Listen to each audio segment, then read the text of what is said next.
Le podcast quotidien de Cornelia. Amour, conscience, synchronicité, émotion et tutti quanti.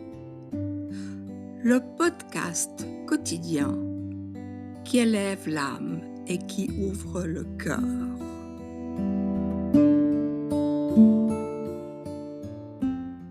Pour nous permettre de sortir quelques instants du rush et de notre vie hyper stressante, il est nécessaire de parfois savoir s'arrêter un peu. Alors je vous invite à télécharger gratuitement mes 5 méditations. La première s'appelle la méditation pour l'enfant blessé. C'est une méditation qui ressemble à une thérapie émotionnelle telle que je les pratique dans mon cabinet médical. Elle vous permet, pour tous ceux d'entre vous qui n'ont pas des thérapeutes qui connaissent ces pratiques émotionnelles ou qui sont trop loin aussi de cabinet de consultation, elle vous permet de faire le travail avec vous-même en étant guidé par mes paroles.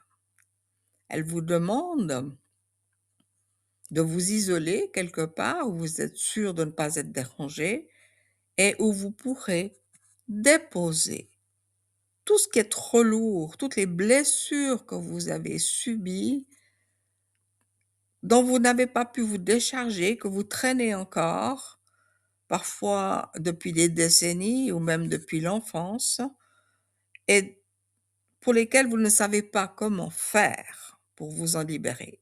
Donc je vous accompagne dans tout ce cheminement pour que vous puissiez aller mieux. Donc ça, c'est la libération pour l'enfant blessé. Ensuite, il y a une méditation sur le pardon. Le pardon qui est indispensable pour la victime et non pas pour l'agresseur, qui la plupart du temps n'a pas demandé pardon. Alors évidemment, s'il demande pardon, c'est extraordinairement facile à dire oui, mais cette situation se présente rarement. Donc le pardon est nécessaire pour la victime, pour qu'elle puisse s'alléger justement de toutes ces lourdeurs qu'elle a subies, qu'elle a enregistrées et qui sont des émotions bloquées.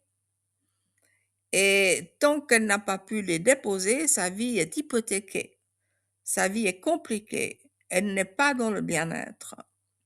Et c'est donc nécessaire de pouvoir pardonner. Mais il faut vraiment être accompagné pour cela. Parce qu'il n'est pas question de faire un exercice intellectuel ou de morale.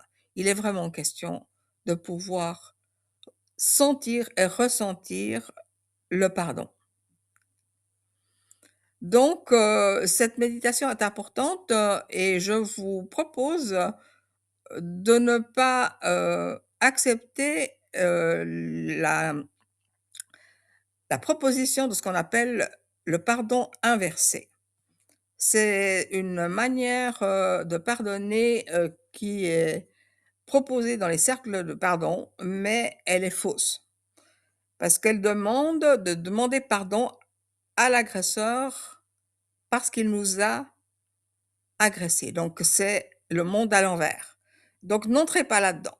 Mais les cercles du pardon sont importants parce qu'ils permettent de savoir qu'il faut pardonner, c'est nécessaire, mais il faut le faire dans le bon sens, pas de manière contre-intuitive. Donc voilà, avec cette méditation pour le pardon, ça va vous aider à pouvoir le faire de manière efficace.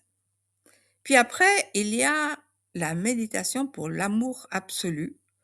Et ça, c'est important parce que en amour, souvent, on s'y prend mal. on arrive dans une relation amoureuse avec toutes nos casseroles et la plupart d'entre nous avons des casseroles dans nos histoires amoureuses et c'est pas en emmenant les anciennes choses dans les nouvelles relations qu'on va y arriver. Il faut vraiment pouvoir se débarrasser de nos anciennes histoires, être libre et ainsi pouvoir co-créer une belle relation amoureuse.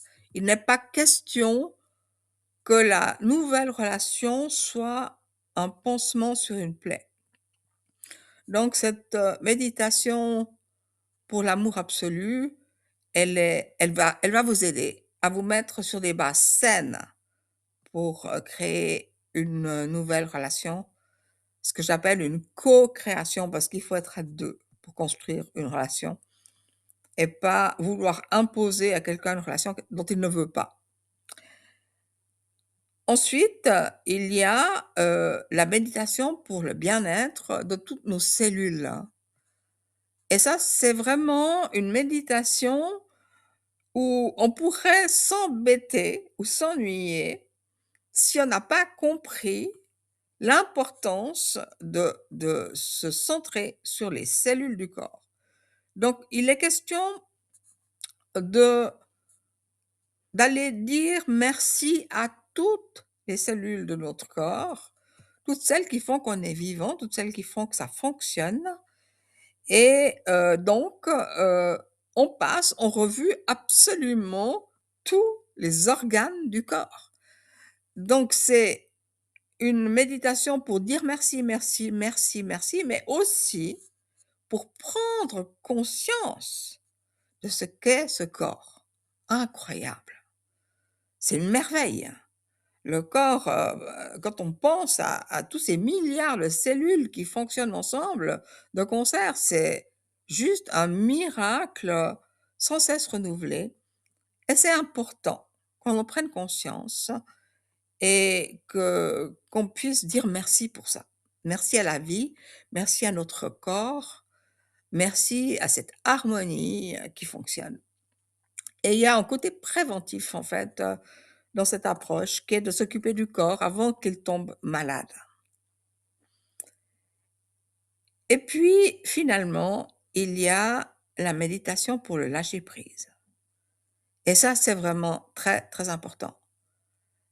Comment fait-on pour lâcher prise? Sur quoi doit-on lâcher prise? Eh bien, c'est assez simple, il faut lâcher prise sur le mental. Parce que dans notre société, notre mental est beaucoup trop stimulé.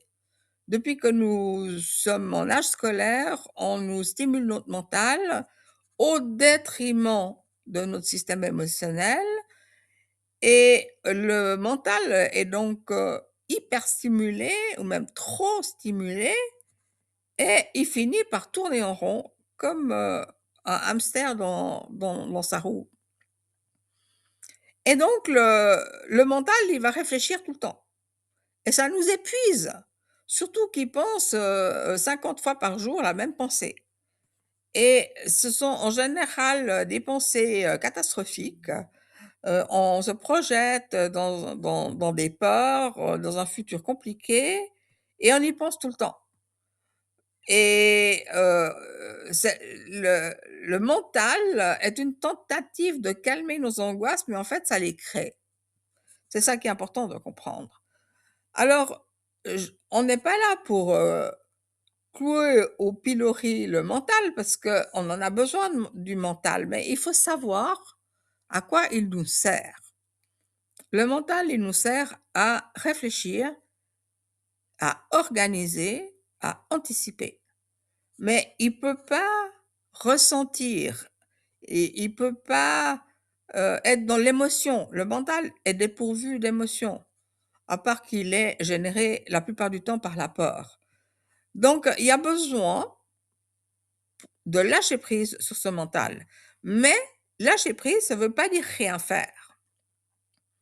Ça veut dire, je vais réfléchir à une situation, je vais voir comment je peux faire, je m'organise, je fais une petite action la plus adéquate possible pour moi et après, je lâche prise sur le résultat. C'est ça. Je vous donne des exemples dans la méditation pour que vous compreniez et que vous puissiez vraiment lâcher prise. Il faut lâcher prise sur le résultat. Mais d'abord, il faut faire une petite action. Pendant des années, j'ai toujours pensé qu'il fallait d'abord lâcher prise et puis après on verrait. Ben non. Il faut d'abord faire une petite action pour initier le mouvement de lâcher prise, la petite action la plus adéquate possible, et après, on lâche prise sur le résultat. Voilà, vous avez donc ces 5 méditations qui sont à votre disposition. En fait, la seule chose que vous avez besoin, c'est de vous offrir le temps de les faire. Elles sont de l'ordre de 45 minutes à 1 heure. Donc vous avez besoin de ce temps-là.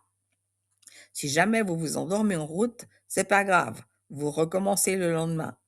Voilà les amis, belle méditation à vous tous. Au revoir.